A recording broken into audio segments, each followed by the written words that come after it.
posisi kita saat ini? Children of God. Huh? Children of God? Yeah, if that is of course, we are children of God. Children of God.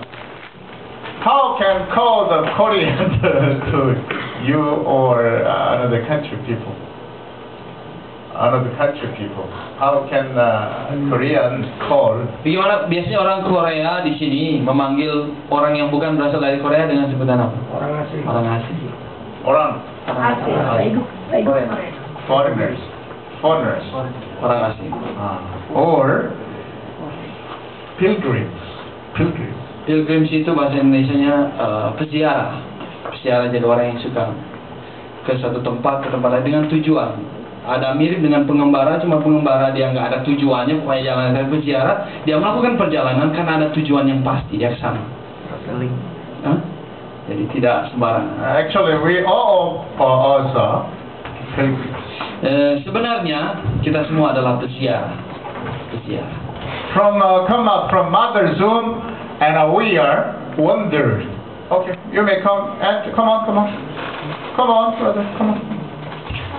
Setelah kita dilahirkan, keluar dari rahim ibu, setelah itu kita langsung menjadi seorang peziarah. Kita berjalan ke sana kemari dengan satu tujuan. At this moment, we are wandering from the time to the end of our lives. Saat ini kita sedang mengembara, kita sedang melakukan perjalanan. Bahasa yang lebih baik, kita sedang melakukan perjalanan saat ini. Let's see our Bible. The Israelites in the time of the Old Testament were pilgrims and foreigners.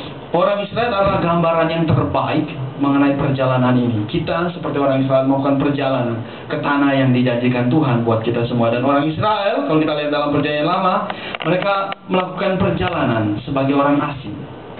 For most of their country, their lives as wanderers from country to country.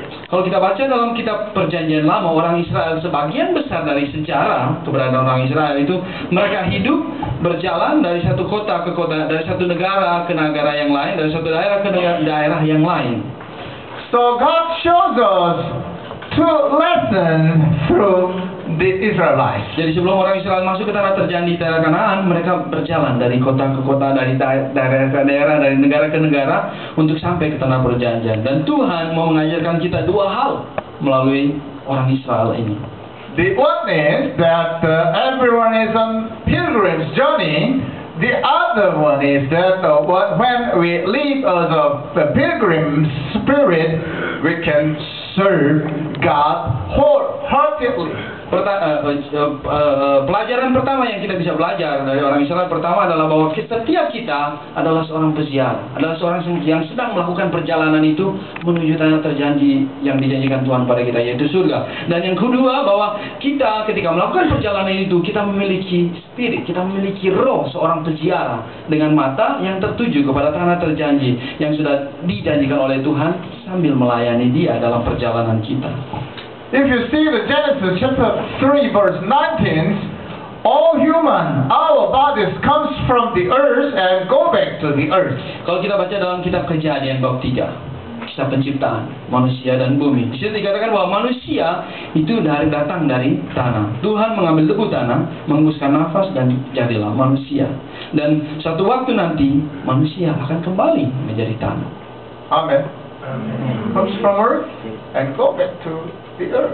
Setelah kita meninggal, kita dikuburkan, tidak ada sisanya lagi. Kita akan menyatu dengan tanah. Kita menjadi tanah. My mother told a lie to my sister. My sister said, "Mother, I don't like you because you didn't give me spending money." So my mother said, "You came from cabbage under the bridge." So till her age 10 years old, she thought my hometown was inside the cabbage under the bridge.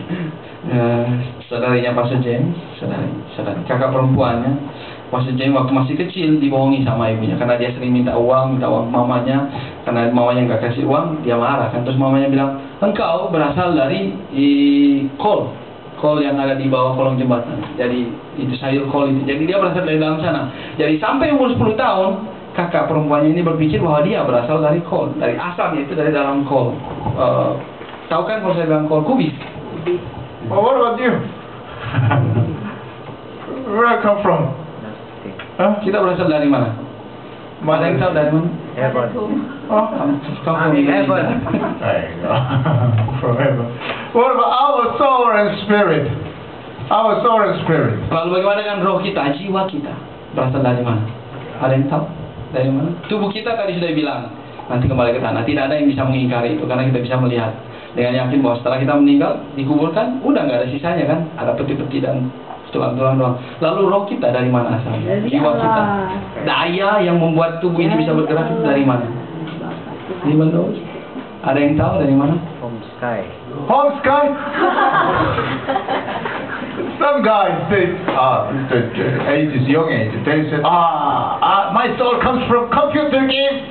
Computer game. Ada anak-anak kecil karena mereka ini terikat sungguh suka main komputer, jadi mereka bilang jiwa saya berasal dari komputer, makanya saya suka dengan komputer.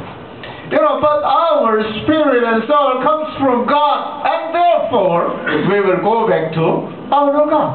Kalau ada yang belum tahu, firman Tuhan mengatakan bahwa jiwa kita, roh kita, daya hidup yang menggerakkan tubuh ini itu berasal dari Allah di surga, dan satu waktu nanti setelah selesai semua, roh ini akan kembali ke sana. Amen. Only two. Amin. Amen. Amen. Until we return to our home above, we are to live as a pilgrim. Selama kita hidup di dunia ini, sebelum kita kembali ke tanah terjanji, ke surga, ke tempat asal di mana kita berasal dahulu. Sebelum kita kembali ke sana, selama kita hidup di dunia ini, kita hidup sebagai seorang peziarah, sebagai seorang yang terus melakukan perjalanan itu. The heroes of faith mentioned in Hebrew to the scripture also live a wandering life of pilgrims. Macam kita hari ini yang berbicara mengenai pahlawan-pahlawan iman. Jadi mereka memiliki iman yang kuat, jadi disebut pahlawan-pahlawan iman yang disebut dalam kitab Ibrani ini juga hidup. Selama mereka hidup di dunia ini sebagai seorang peziarah, sebagai seorang yang melakukan perjalanan itu. You know, we live a world of globalization, where the words of race and some kind of borders are breaking rapidly. Kita tahu bahwa kita sekarang hidup dalam dunia yang global. Begitu cepat perubahan itu. Tidak ada lagi perpisahan, tidak ada lagi benteng, tidak ada lagi perpisahan antara satu negara dengan yang lain. Dengan ada internet, kita bisa meluncur kemana-mana dan kita tahu situasi yang ada di negara sana, di negara sini. Kita ada di Korea, kita tahu pada saat yang sama apa yang terjadi di Indonesia. Global, tidak ada yang bisa memisahkan. Kita bisa tahu saat ini kita di sini, kita buka komputer, kita bisa tahu pada saat yang sama apa yang terjadi di sana. Tidak ada yang bisa memisahkan. Dan ini terjadi begitu cepat. When we look at it from this perspective, the humankind is moving toward our home. Dan kalau kita melihat dunia, kehidupan kita dengan perspektif seperti ini. Dulu kita lihat hidup ini, kita nggak tahu apa yang terjadi di belahan dunia yang lain pada waktu yang sama. Tapi sekarang kita tahu. Kita tahu bahwa dengan melihat fenomena ini, kenyataan-kenyataan ini, kita tahu bahwa kita sedang berjalan menuju rumah kita, rumah yang kekal. Amin. For a pilgrim, there's a rest and a peace when he finally arrived at home. Buat seorang peziarah, orang yang melakukan perjalanan dengan tujuan yang pasti, ada peristirahatan, ada damai ketika mereka sampai ke rumahnya. It means that his body has to lie down on the earth and his soul and spirit must return to God. Beristirahat dengan damai, beristirahat dengan tenang di rumah yang akan kita hadap, yang akan kita tuju. Itu berarti bahwa tubuh kita harus berbaring di dalam peti mati, dikuburkan, sehingga kemudian jiwa ini boleh beristirahat dengan tenang bersama dengan Tuhan di sana. The ancestors of our faith have lived their lives of a pilgrimage, longing to go back to the home above. Kalau kita perhatikan sama-sama bacaan hari ini yang kita baca, di situ dikatakan bahwa pahlawan-pahlawan iman atau nenek moyang iman kita dahulu, mereka memiliki iman yang sama dengan kita saat ini. Dulu sekali, 2000 tahun yang lalu, mereka juga memiliki iman yang sama dengan apa yang kita alami. Dan mereka hidup sebagai seorang peziarah, sebagai seorang yang melakukan perjalanan, itu dengan memandang tujuan yang akan mereka tuju. Mereka tidak pusing dengan apa yang ada di sekitar mereka, tapi mereka mengarahkan mata mereka kepada tujuan yang ada di depan sana, yaitu surga. What made them live like this? Lalu apa yang membuat mereka bisa mengarahkan pandangan tetap ke surga, ke tujuan itu? Apa yang membuat mereka bisa begitu?